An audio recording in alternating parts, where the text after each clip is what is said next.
Hello Slicey Dicers, this is Brian with another knife video for you. Today we have some knife mods, some scale swaps. You guys seem to like the modification videos. These are nothing major, just some scale swaps, but I really do want to promote these two companies because one of them has an awesome little tool that I use that I really want to show you guys. The other one is a pretty new company making some amazing stuff and is expanding, and I really want to encourage you to go check him out, give him a little kick there. Great dude and great products. So what you're looking at is the Spyderco PM2. This is the S45VN sprint run with these really dark green scales with the texture on them, and a TRM Neutron. So why did I scale swap them? Well, you guys know I'm not a huge fan of sprint runs, but I did want the S45VN because it's S45VN. It's a brand new steel. I wanted to check it out. The textured G10 scales are actually pretty cool. I really do like the feel of them and everything. Definitely would have kept them if they weren't green. I don't like green, especially this shade of green. Not a fan. So reached out to Sharp Dress Knives, got some new scales. You'll see them in a moment. They're under here. That's why both these knives look a bit weird, because I'm doing a bit of a reveal, even though it's probably in the thumbnail. But now on the TRM Neutron, you guys have probably seen this in some of the live shows. I have had this one out before. The Neutron I got with the intent to dye it. I had a Neutron previously. I auctioned it off for charity. I really missed it. I want another one back. Wound up with two of them because of U.S. Postal. We thought lost one, and then it magically showed up. So I auctioned that one off for charity, kept one of them. I got two sets of scales. I got these amber scales and some white ones. And my intent was to dye the white ones, which I did in this two-tone purple, which is what I wanted to do, with this, darker gray up here, and the purple idea being that what sticks out would be black, but the rest might be purple. They came out okay, but I'm not in love with them.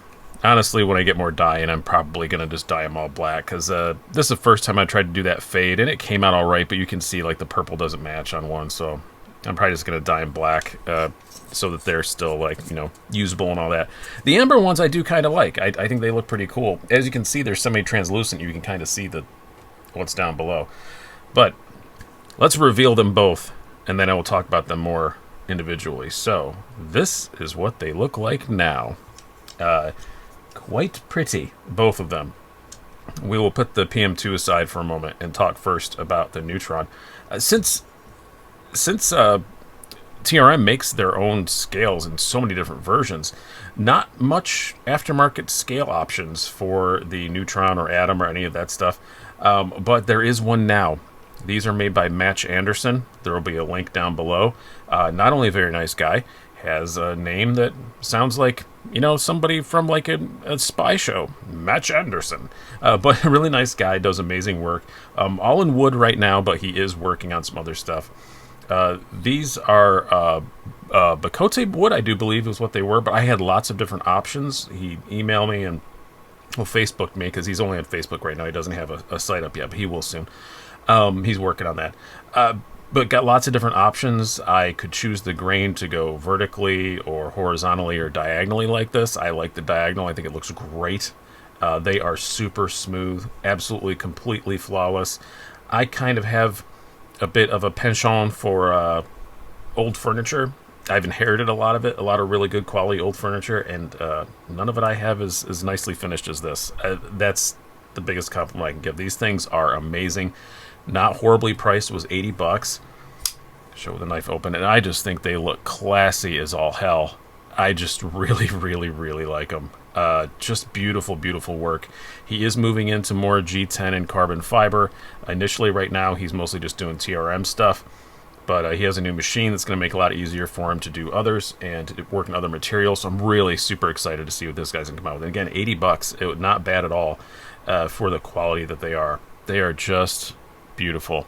And TRM, by the way, is doing a great job of encouraging these modders and stuff. If you go to the TRM Facebook group, they're always complimenting modders and all that stuff, and it's just really, I'm just glad to see them doing that.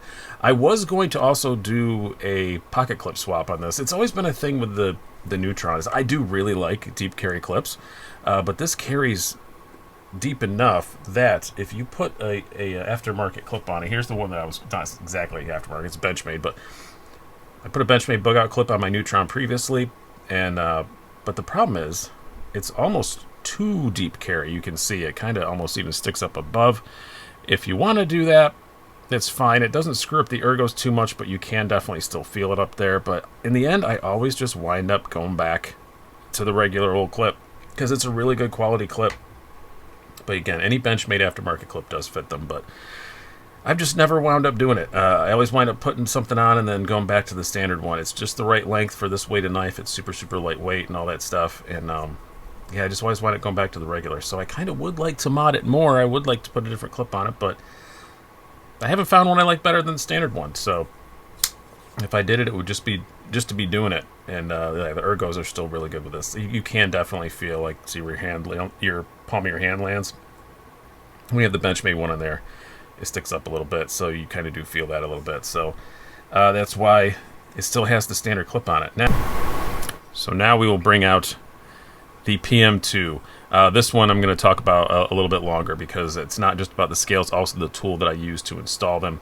I will say that I did attempt a full disassembling installation video on this. I set up all the cameras, moved everything around to do it, and it's just terrible. I had to throw it out because it's no fault of Sharp Dressed Knives by any means. They actually made this a lot easier than it would have been. I'm going to show you the tool that they sell to make it easier to do scale swaps on PM2s and Para 3s here in just a moment.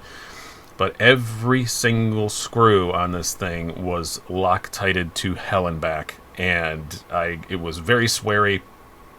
I had to put a soldering iron and heat up all of them to get them to come out. It was really frustrating. It reminded me of the old days back, you know, when they were still Loctiting everything shut so that you couldn't take it apart, and if you did, it violated your warranty and all that stuff. It almost reminded me of that. It was all blue Loctite, but man, it was so much of it that every single screw was just free spinning, and it was a nightmare.